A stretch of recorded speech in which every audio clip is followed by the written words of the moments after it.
वंदे मातरम मित्रों, कैसे हो। आज योग सत्र का 49वां दिन है। आइए, ये छोटी छोटी क्रियाएं हमको ऊर्जावान बनाने का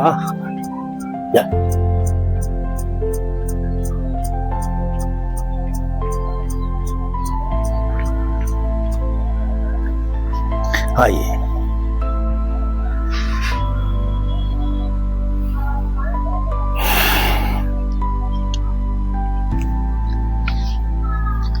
भारत माता के सानिध्य में बैठकर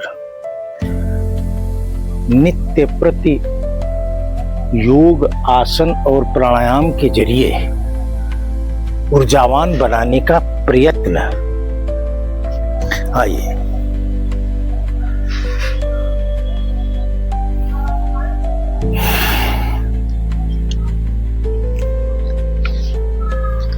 भारत माता के सानिध्य में बैठकर नित्य प्रति योग, आसन और प्राणायाम के जरिए ऊर्जावान बनाने का प्रयत्न सभी मित्रों को करना चाहिए। यह कार्य सिर्फ हमारा नहीं है। हम सब अज्ञानतावश अपने शरीर को रुग्ण बनाकर उसे अपने द्वारा कमाए गए धन से ठीक करने का प्रयत्न करते हैं। यह प्रयत्न अनैतिक है। शरीर दवाओं के लिए नहीं बना है। शरीर की संरचना योग, आसन और प्राणायाम की है। जीवंत वातावरण में दवाएं कार्य नहीं करती। जीवंत वातावरण में नियति, प्रकृति और ऊर्जा साथ देती है। आइए, हमारे सभी अंग जीवंत हैं। इन सभी अंगों को प्रतिदिन ऊर्जावान बनाना यह हमारा ध्येय है। हमारे शरीर के अंदर की चक्र व्यवस्था जिसके प्रति साधारणतया प्रत्येक मानव अज्ञानी बन के रहता है, यही रहस्य है। जब तक मानव अपने शरीर के अंदर के विज्ञान को, अंदर के सामाजिक वातावरण को जब तक संज्ञान नहीं लेता, तब तक वह बाह्य वातावरण में सिर्फ राजनैतिक धूर्त बना रह सकता है। उसे चेतना का अंग माना नहीं जा सकता। चेतना आइए जगाने का प्रयत्न करना पड़ता है। वह संगत से नहीं उपजती। उसके लिए प्रयत्न करो। प्रयत्न सिर्फ यही है। नित्य प्रतियोग करो, प्राणायाम करो, आसन करो, सकारात्मक विचार से युक्त रहो। सब समाज अपना है, कोई ना पराया। संगठन का मूल मंत्र संघ ने पढ़ाया। ऐसी भावना के साथ बिना भेदभाव के पूरे समाज को अपना मानते हुए चलना, उसके साथ समन्वय, समरसता का वातावरण रखना और अपने पिछड़े हुए वंचित बंधुओं को समानता के आधार पर उठाना। जब तक वह नीचे रहेंगे, तब तक हम शक्तिशाली राष्ट्र के, समाज के रूप में चिन्हित नहीं होंगे। यही पश्चिमी देशों का गणित है कि जब तक भारत में दलित समुदाय अपने को, चाहे वह योजनाबद्ध तरीके से ही पीड़ित कह रहा हो, पर जब तक वह पीड़ित कहता रहेगा, तब तक राष्ट्र में सब कुछ सही नहीं है। ये छोटी सी बात हम भारतीयों को समझ में नहीं आ रही और हम सब सवर्ण, ब्राह्मण, दलितों के बीच में एक संघर्ष की स्थिति में उलझ गए हैं। यह संघर्ष हमने पैदा नहीं किया है। यह संघर्ष औपनिवेशिक शक्तियों ने पैदा किया है। हम अज्ञानी पहले भी थे, हम अज्ञानी अब भी हैं, हम अज्ञानी आगे भी रहने वाले हैं। तभी तो लड़ रहे हैं। अगर अज्ञानी न होते तो समझ विकसित करते, अपनों के साथ कैसे रहा जाता है इसका व्यवहार सिद्ध करते और फिर दिखाते विश्व को कि भाई भाई कैसे रहते हैं। एक भाई जो सहनशील है उसको दबाने के लिए उसके अन्य भाई प्रतिक्षण तैयार रहते हैं। यह सामाजिकता समरसता नहीं है। जो कमजोर भ्राता है उसे सक्षम भ्राता जब मिल के बिना उसके कहे, बिना उसके आह्वान के जब उसको शक्तिशाली बनाते हैं, अपने समकक्ष लाते हैं, तब समानता और समरसता, आत्मीयता का भाव जगता है। यही आत्मीयता हमारे भारत को इस समय चाहिए। आइए, 3 प्रकार के योग हैं जिनका अभ्यास हम सब नित्य प्रति कर रहे हैं। पहला ग्रीवा योग, मेरुदंड को सीधा करना या तनाव मुक्त करना। गर्दन को 1 2 3 4 5 6 7 8 9 10। यहीं से 1 2 3 4 5 6 7 8 9 10। यह 1 2 3 4 5 6 7 8 9 10। यहीं से 1 2 3 4 5। वापस आइए, 1 2 3 4 5। यह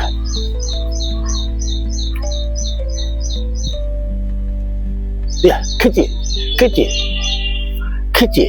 ये कंधों की ये नसें बलिष्ठ होंगी। खींचिए।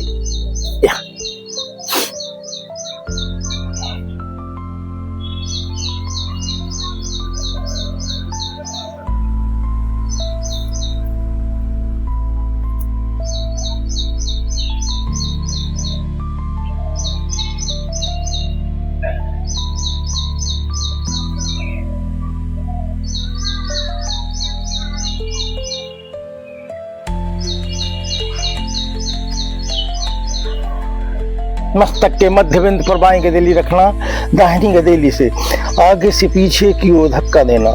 मेरुदंड को बिल्कुल सीधा रखना। इस बल को आंतरिक बल से रोकिए, वापस आइए। यही क्रिया पीछे से आगे की ओर करना, आंतरिक बल से इसे रोकना, वापस यहीं से, वापस यहीं से, नीचे से ऊपर और ऊपर से नीचे। ये ग्रीवा योग गर्दन की नसों को शक्तिशाली बनाता है। कई ऐसे कार्य कर देता है जिससे हम चैतन्य लगने लगे।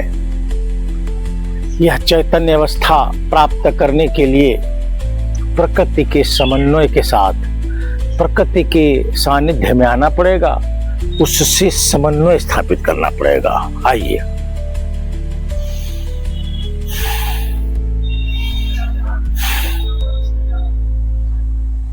चक्षु योग। हमने ग्रीवा योग कर लिया है, कर्ण योग करने जा रहे हैं।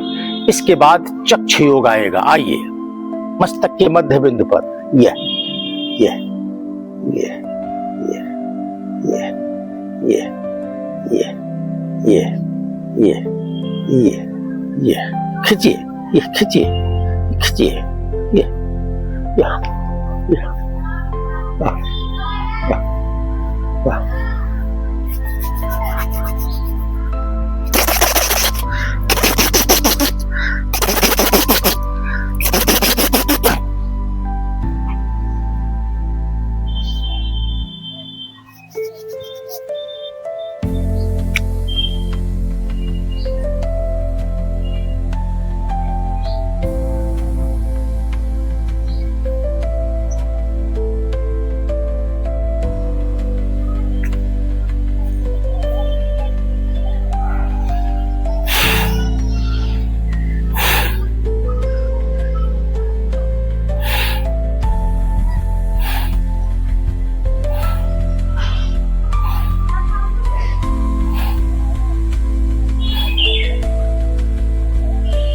चक्षु, आंख को इस अवस्था में लाना, रोक लेना।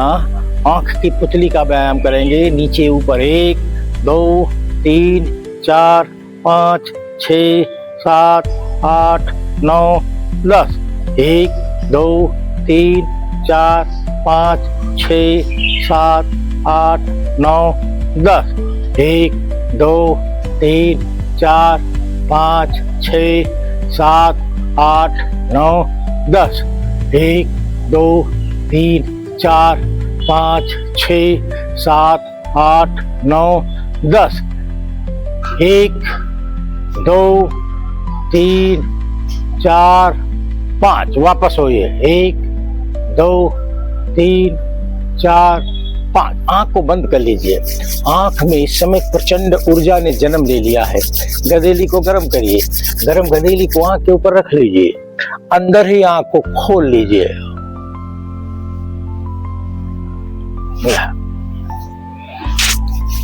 आइए जरा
अंदर की हलचल को शांत करिए।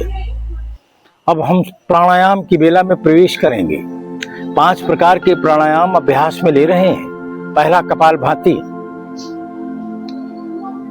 दूसरा अनुलोम विलोम, तीसरा भ्रामरी प्राणायाम, चौथा भस्त्रिका प्राणायाम और 5वां उज्जाई क्रिया, जो आत्मा के चारों तरफ के मलों को साफ करने और उसे उन्नत किस्म बनाने का प्रयास करती है। आइए, कपाल भाती विधि हम सबको ज्ञात है। चाहे तो ऐसे बैठ जाए और अधिक अगर अच्छा है तो ऐसे आ जाए। आइए,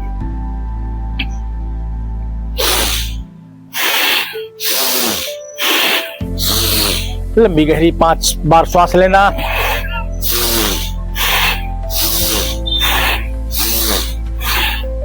करो।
आए।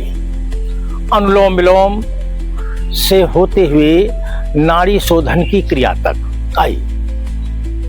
विधि हम सबको ज्ञात है, 1:4:2 का अनुपात रहेगा।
भ्रामरी प्राणायाम विधि हम सबको ज्ञात है।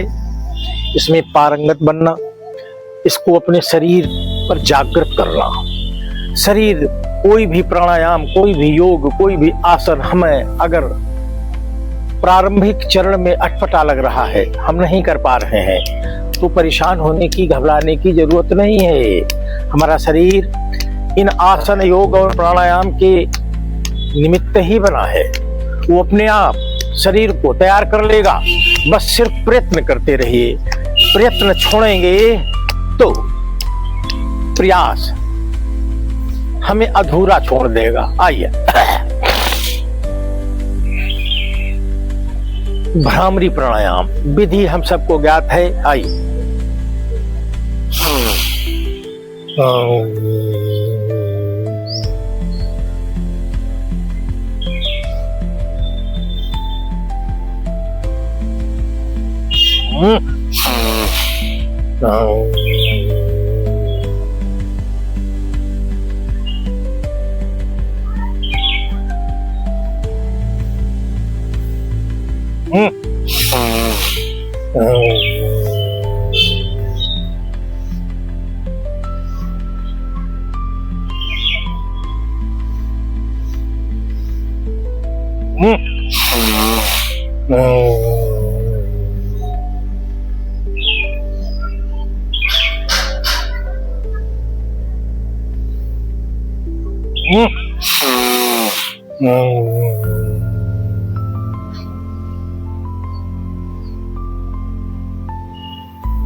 चौथा प्राणायाम भस्त्रिका प्राणायाम।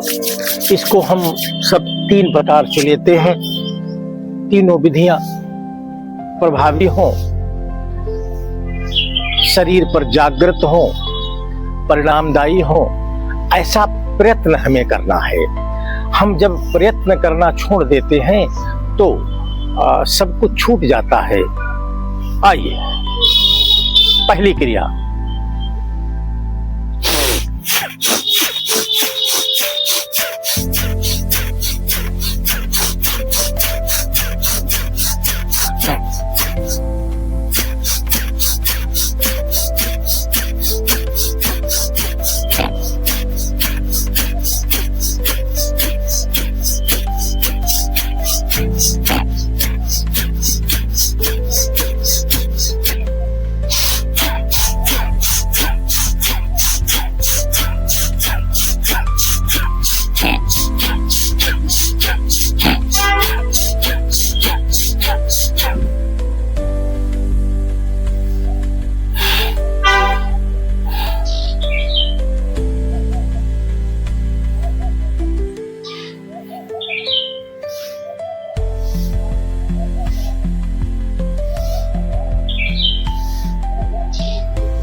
पांचवा प्राणायाम भ्रामरी प्राणायाम। विधि हम सबको ज्ञात है। इसे बेहतर और बेहतर और बेहतर करना है। श्वास को भरना है और बलपूर्वक निकाल देना है। जहां पर अंतिम दबाव हो वहीं से इसे उठाना है। श्वास देखना।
जरा जोड़ों को खोल दें, इन्हें ढीला कर दें। यह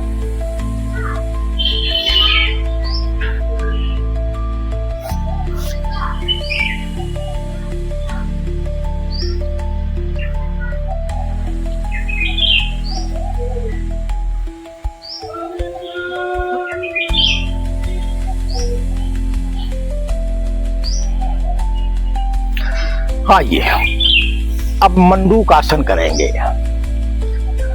मंडूकासन स्वाधिष्ठान चक्र के हड्डी मुक्त अंगों का प्रभावी व्यायाम है। आइए, यह पैंक्रियाज के निष्क्रियता को सक्रियता में बदलने का प्रयत्न करता है। आइए, श्वास को भरना और बलपूर्वक निकाल देना। नाभि चक्र और मूलाधार चक्र के मध्य में स्वाधिष्ठान चक्र है, हम उसको लक्ष्य करेंगे। श्वास को भरना, निकाल देना। ये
दस बार ओम का उच्चारण करेंगे।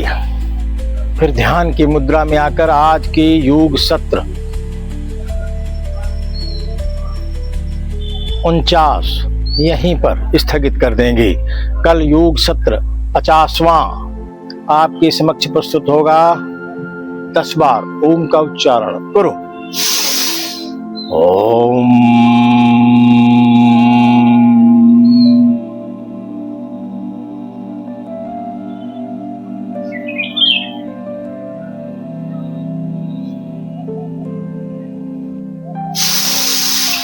ओम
भारत माता की जय। भारत माता के सानिध्य में बैठकर प्रतिदिन स्वयं को ऊर्जावान बनाने का प्रयत्न सभी मित्रों को करना चाहिए। आज का विषय यहीं तक। कल पुनः प्रस्तुत होंगे। भारत माता की जय।